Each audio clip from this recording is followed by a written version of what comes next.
位43歲嘅周姓女子咧就燒炭死亡。咁啊，亦都知道佢咧一間集團呢個創辦人主席，而聽到咧好多人咧都咁樣話佢嘅，話佢每日咧工作到深夜嘅喎。亦都好細心咧，閱讀每一位咧，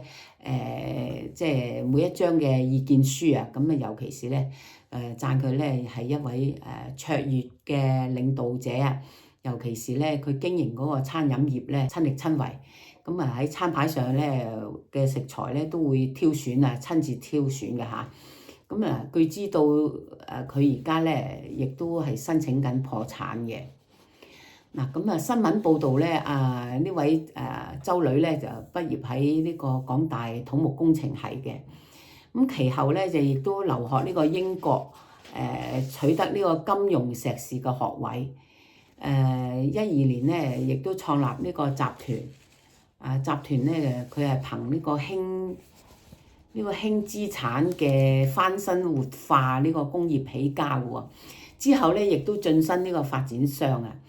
佢主攻呢個市區重建嗰個項目，包括啲高端住宅啦、零售啊，同埋啲工商物業啊，進行咧大規模嗰啲舊區重建啊。咁喺香港樓宇嚟講咧，最蓬勃嗰個時候咧，尤其是嗰個時期啊，佢係成本低啦，咁佢將啲舊樓咧重新包裝過之後咧。咁就好多人咧，都樂意接手呢個二手市場喎。適逢嗰個樓宇係高峰期啊嘛，咁以佢嘅一位年青嘅眼光咧，都幾有智慧嚇，咁即係適逢嗰個時候。咁原來咧，周女咧出身咧係公屋嘅，咁爸爸亦都係一位裝修判頭嚟嘅喎。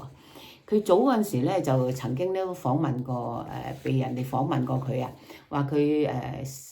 自細咧就可能受到爸爸嘅潛移默化嘅影響啊，咁亦都知道咧點樣去發掘啲俾人低估嘅物業啊，咁到佢大學畢業嗰陣時咧，爸爸咧就亦都免息借咗250萬俾佢咧，俾佢開始起步去發圍，咁嗰個條件咧就要4年裏邊咧就要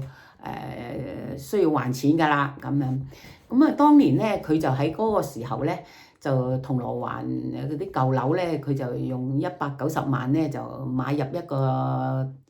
第一個單位啊。咁跟住咧翻新喎，僅咧就3個月啫喎，咁已經300萬可以賣翻出去啦。咁成功咧就賺到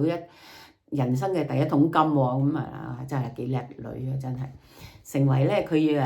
日後咧以呢個輕資產咧個模式咧建立咗佢嘅基礎成功路啊！咁喺2010年嗰陣時咧，政府推出嗰啲辣椒啊，係嗰啲額外嘅印花稅，咁令到啲物業咧短期內咧增值。咁而周女咧就將目標轉向去工廈同埋舊樓重建。咁喺2012年啊，佢創辦嗰個集團咧，佢就領導團隊啊，咁親自自己行銷啦，亦都利用呢個輕嘅資產咧，就協助去客戶咧開發啲管理物業嘅項目啊，提供專業嘅知識嚇，咁哇佢都幾多面睇㗎嚇，曉得。咁集團咧喺2016年咧開始進身發展呢個發展商嘅行列啊，咁當時咧開始咧就買入啲工廈物業啊，然後又是大翻新咁樣去增值再拆售啊。咁呢個咧就將個工廈咧就好似劏房咁樣啊，咁即係分開嚟賣啊。咁亦都項目咧發佈到喺工業區啦，咁就全部咧啲項目咧嘅集團咧都以一個英文名去代用啦。咁其後咧亦都涉及啲舊樓嘅收購項目啦，咁收購唔少嗰啲市區咧嘅地盤啊，包括好多即係大角咀啊、旺角啊、太子或者佐敦嗰啲。喺2024年咧，個集團咧就用高於當時嘅市價咧，就推出呢個旺角東丹洞嘅新盤喎。咁用個英文名嚟，即係佢當呢個項目咧，就亦都係當藝術品咁樣去賣啊。咁當時咧都有位歌手咧都購入啊，愛嚟做收租之用嘅。嗱，講開咧，呢個集團咧，截至到2021年咧開業短短9年啫喎，已經完成咗26個項目喎。咁啊，包括啲工廈即係活化啦，同埋舊區商廈咧，同埋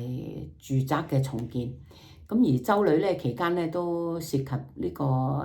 餐飲業咁嘅業務。咁除咗土瓜灣同埋荃灣嗰啲旗艦店咧，大排檔啊，可能咧呢啲都將來都要結業㗎啦即係嗱，公司嚴重財政嘅壓力咧，可能咧就導致到佢咧有可能